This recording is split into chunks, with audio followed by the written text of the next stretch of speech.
Jenny has carved out a niche of her own, totally creative and unique.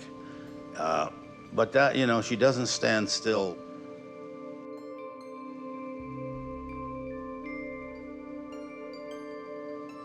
She's gone on in the last decade to make a lot of large-scale sculptures and hanging pieces and chandeliers, and I know she's doing a huge commission downtown. I know she's collaborating with, is it Graham Nash? She's not afraid to do new things that she has to, you know, go out on a limb for, and but her real interest is being an artist.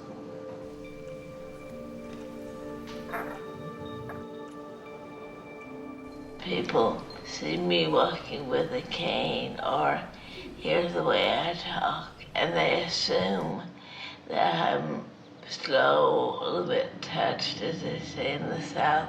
I'm probably smarter than, well, the camera for sure. My brain is fine. I talk funny. I walk slow, but so what? I'm still here and still creating. That's enough pontificating for now. I'll be back. Don't you worry. I'll be back.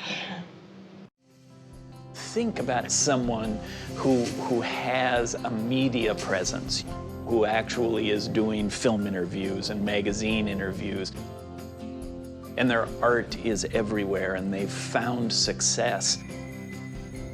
Then, as if a giant trap came down, you have this moment, and everything changes.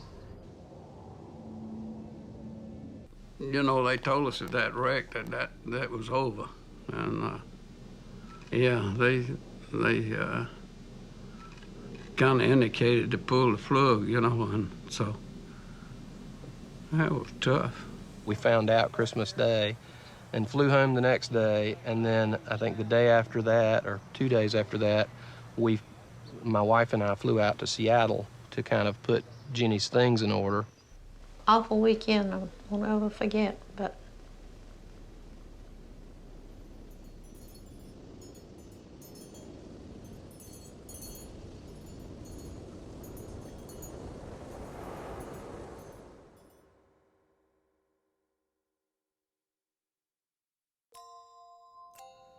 the doctors said there's no brain activity, you should go ahead and take her off the respirator and everything.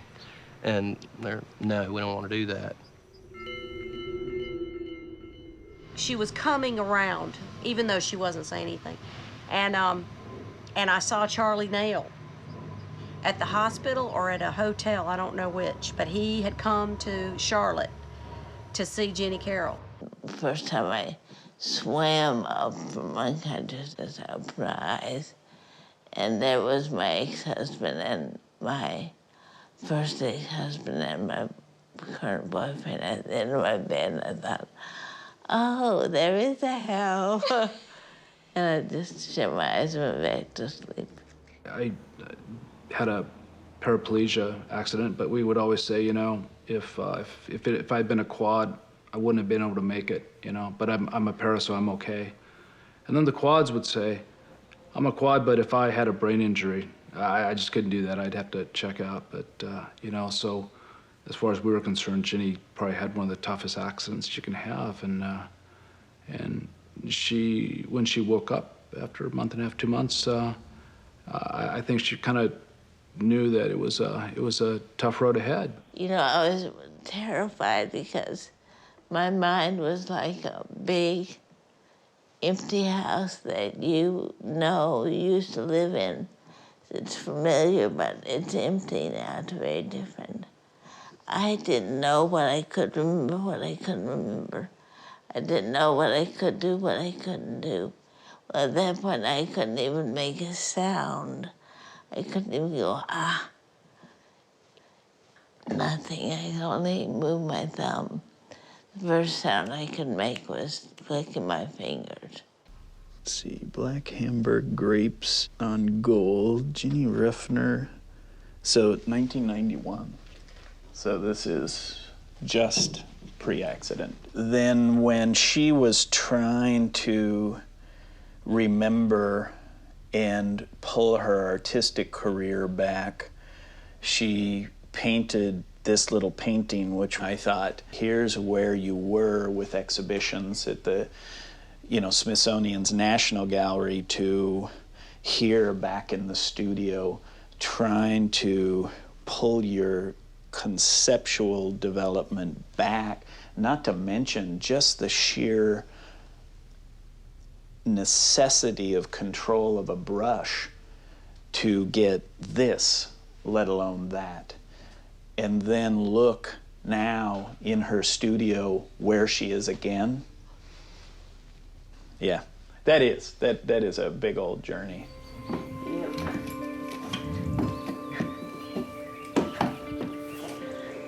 So many things take courage to be creative, courage to be optimistic, get necessity, but also it makes more sense to expect the best, to expect good things.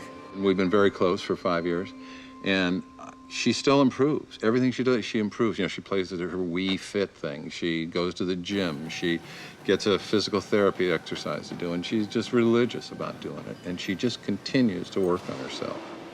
I'm now an inch taller than I was last year. I'm working on standing up straight with my physical therapist. Isn't that amazing? Nobody ever gets an inch taller at my age. Do you know what you want? I mean, not right now. Not like dinner or clothes or something. What do you want to do with your life?